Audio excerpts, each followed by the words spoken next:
Gereja Saint Marcellus terletak di Via del Corso, yang dikenal sebagai salah satu jalan tersibuk di Roma.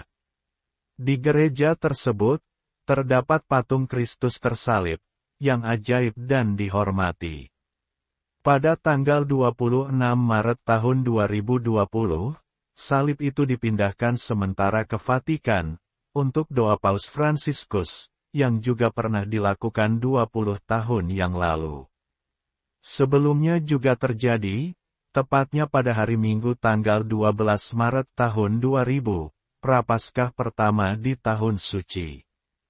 Ketika saat itu, Santo Paus Yohanes Paulus II, merayakan Hari Pengampunan, dalam bahasa Italia, Giornata del Perdono, untuk secara terbuka meminta pengampunan, atas kesalahan yang telah menodai gereja, di masa lalu. Dan hari itu Jumat, tanggal 27 Maret tahun 2020, ditampilkan untuk momen doa khusus, di tangga Basilika Santo Petrus, salib ajaib yang dihormati oleh orang Roma, sekali lagi berada di tengah-tengah kita selama liturgi. Paus Fransiskus yang saat itu, mengumumkan akan melakukan doa yang luar biasa dan menyentuh, yang akan diadakan pada tanggal 27 Maret tahun 2020, pukul 18 di Piazza San Pietro yang kosong, untuk memohon, agar umat Kristiani, mendapatkan kesempatan untuk hidup, dengan harapan dan iman, dalam keadaan menyedihkan saat ini. Dan meminta agar semua umat manusia yang menderita, agar memohon campur tangan ilahi, untuk menghentikan pandemi virus corona yang menakutkan. Mengapa dengan menyertakan salib tersebut? Apa istimewanya? Mari kita ikuti kisah salib yang biasa dipanggil dengan San Marcello al Corso ini. Gereja Saint Marcellus, di mana salib ini ditempatkan pertama kali, dibangun pada abad keempat.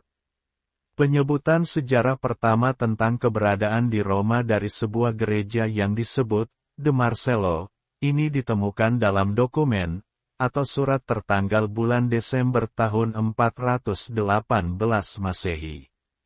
Gereja ini didedikasikan untuk Paus Marcellus pertama, yang dianiaya oleh Kaisar Romawi Maxentius, yang dipaksa untuk melakukan pekerjaan terberat di Istal Catabulum atau kantor pusat pos negara, sampai dia meninggal karena kelelahan.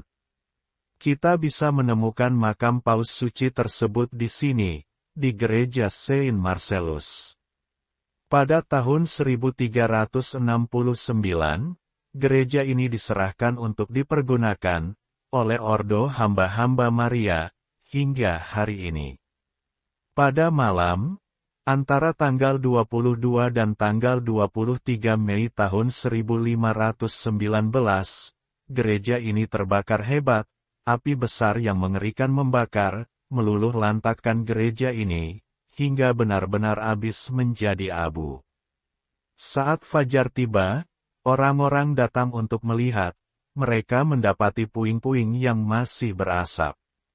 Tapi ajaibnya, mereka menemukan salib, yang tergantung di atas altar utama, tetap dalam kondisi utuh, diterangi oleh lampu minyak, meskipun ditemukan sedikit cacat, karena ada api yang masih menyala di kaki patung itu.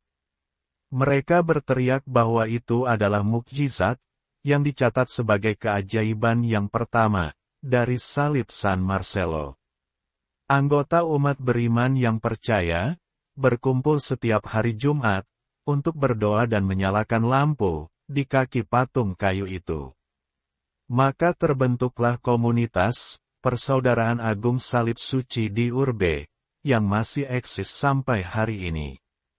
Pembangunan kembali gereja tersebut, yang dimulai segera pada sebuah proyek oleh Jacopo Sansovino, berlanjut di bawah arahan berbagai arsitek, termasuk Giovanni Mangone, Giovanni da Firenze, yang dikenal sebagai Nani di Bacco Biggio, dan putranya Annibale Lippi. Keajaiban mukjizat selanjutnya, terjadi lagi setelah 3 tahun kemudian, tepatnya pada tahun 1522, ketika wabah penyakit mengerikan, melanda kota Roma begitu parah, sehingga dikhawatirkan kota itu akan musnah begitu saja. Epidemi wabah terjadi terus-menerus di Eropa.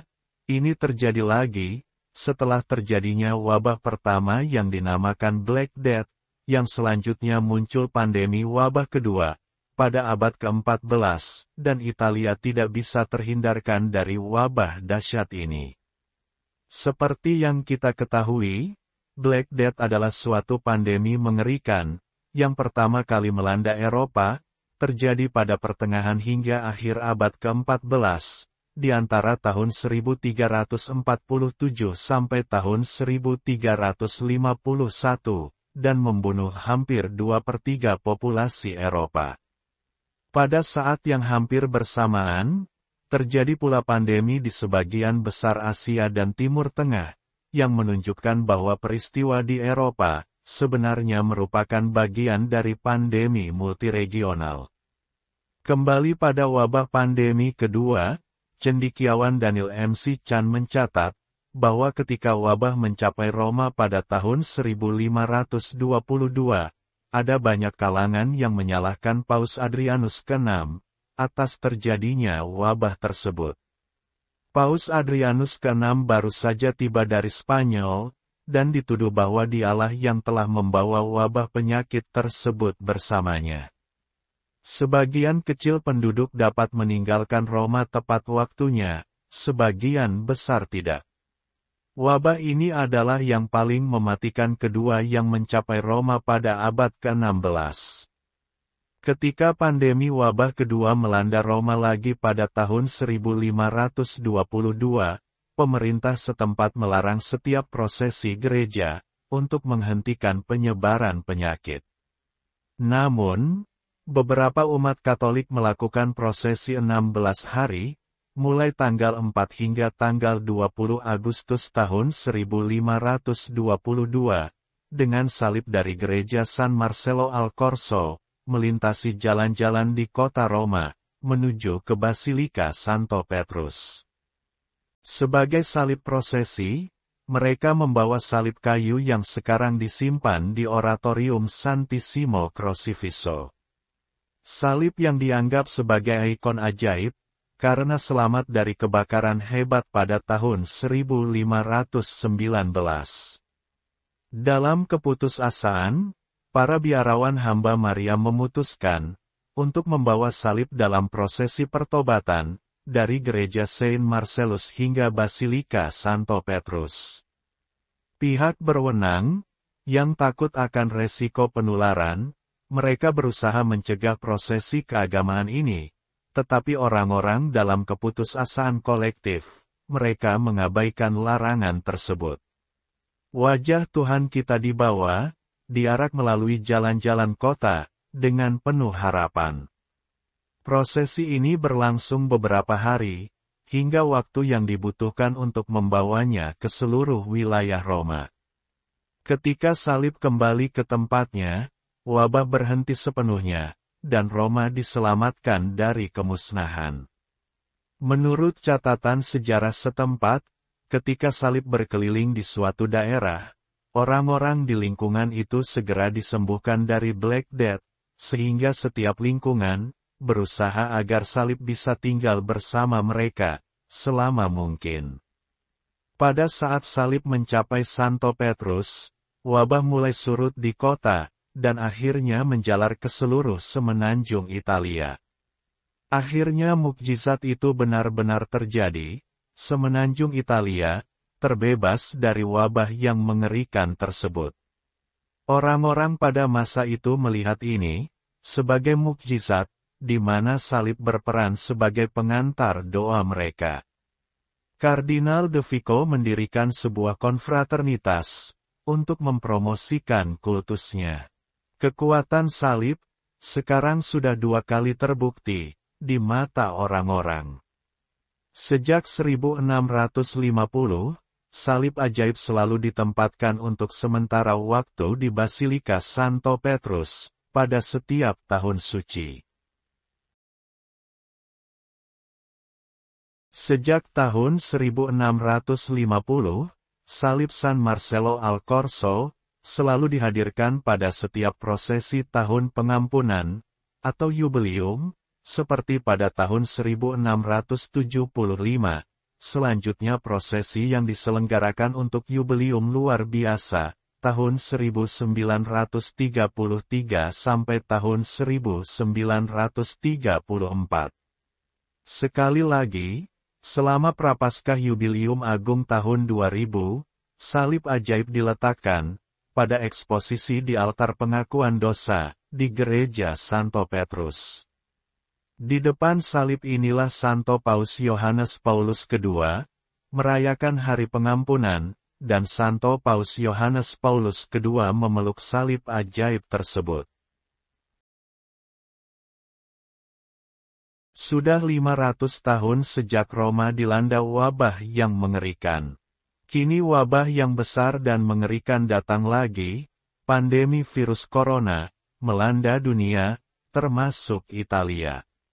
Sebelumnya pada bulan Maret, Paus Fransiskus mengunjungi Saint Marcellus untuk meminta berakhirnya pandemi virus corona ini. Tanggal 26 Maret tahun 2020, Paus Fransiskus meminta untuk memindahkan sementara salib ajaib, San Marcello al Corso, dari gereja Saint Marcellus ke tangga Basilika Santo Petrus.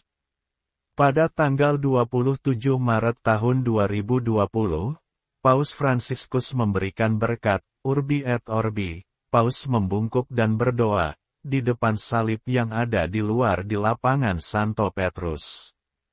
Paus Fransiskus berdoa untuk meminta berakhirnya pandemi virus corona, dan dunia diselamatkan. Demikianlah catatan bagaimana salib suci, San Marcello al Corso, selalu dipajang atau diarak, pada prosesi penting atau hari suci tertentu, seperti tahun pengampunan atau jubileum, dan pada kejadian luar biasa yang sangat mendesak, seperti wabah penyakit. Mengingat sejarah dan bukti-bukti dari keajaiban salib suci San Marcello al Corso di masa lalulah, makanya ia dipergunakan pada prosesi tersebut di atas. Terima kasih, semoga kisah ini bisa menambah pengetahuan kita tentang benda-benda suci dan bersejarah dalam agama Katolik. Tuhan Yesus memberkati. Amin. Terima kasih sudah menonton. Untuk kelangsungan channel ini, jangan lupa subscribe, like jika menyukainya, share jika bermanfaat, dan komen. Tuhan Yesus memberkati. Amin.